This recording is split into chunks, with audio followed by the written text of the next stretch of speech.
నకిలీ కంపెనీలు బలవంతపు చాకిరీ అమెరికాలో దంపతులు సహా 4 తెలుగువారి అరెస్ట్ 100 మందికి పైగా ఉద్యోగులతో అక్రమంగా కంపెనీల నిర్వహణ అమెరికా వ్యాప్తంగా పలు చోట్ల నెట్వర్క్ సంతోష్ కట్కూరి ద్వారకా గుండా చందన్ దేశిరెడ్డి అనిల్ మాలే ఇది నిన్న నుంచి చాలా పెద్దగా సంచలనం రేపుతున్నటువంటి కేసు అండ్ దట్టు మన తెలుగులు కావడం మన దురదృష్టకరం చాలా చిన్నగా వేసారు వాళ్ళ ఫోటోలు వాళ్ళ డీటెయిల్స్ అక్కడ చాలా పెద్దగా వేసారు కానీ వీటి చాలా చిన్నగా వేసారు చూడు నకిలీ కంపెనీలు సృష్టించి ఉద్యోగులతో బలవంతంగా పని చేయిస్తున్నారనే ఆరోపణలపై ఓ మహిళ సహా 4 తెలుగు వారిని అమెరికాలో పోలీసులు అరెస్ట్ చేశారు టెక్సాస్లో వేర్వేరు చోట్ల దాదాపు 100 మందికి పైగా యువకులు నియమించినట్లు గుర్తించారు ప్రిన్స్టన్లోని కొలీన్ కౌంటీ ప్రాంతం గిన్స్బర్గ్ లేన్లోని ఓ ఇంట్లో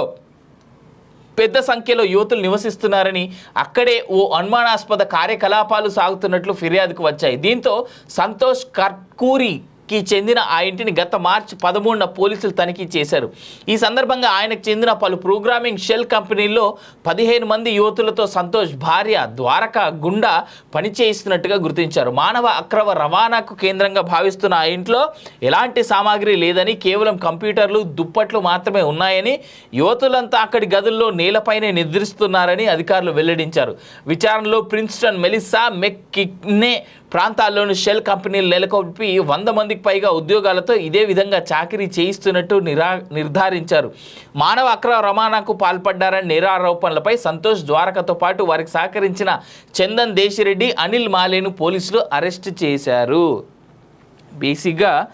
ఇక్కడ జరిగినటువంటి అంశం అంటే మనకు వచ్చినటువంటి వార్త ఏంటంటే హ్యూమన్ ట్రాఫికింగ్ ఏదైతే ఉందో ఆ విషయంలో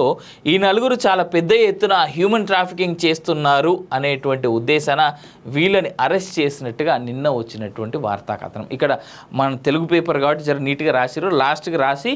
మానవ అక్రమ రవాణా మానవులతో చేస్తున్నటువంటి అక్రమ పనులు అనేటువంటిది రాసిరు కానీ హ్యూమన్ ట్రాఫికింగ్ విషయంలోనే వీళ్ళని అరెస్ట్ చేసినట్టుగా ఆ ఎఫ్ఐఆర్ కాపీలు కానీ అక్కడున్న ఏమంటారు అమెరికన్ ప్రభుత్వం కానీ రిలీజ్ చేసినటువంటి ప్రెస్ నోట్లలో ఉన్నది అంత దూరం పోయి హ్యూమన్ ట్రాఫికింగ్ ఏందో వీళ్ళు అమెరికాలో పోయి బతుకుతున్నారంటే వాళ్ళు గొప్పగా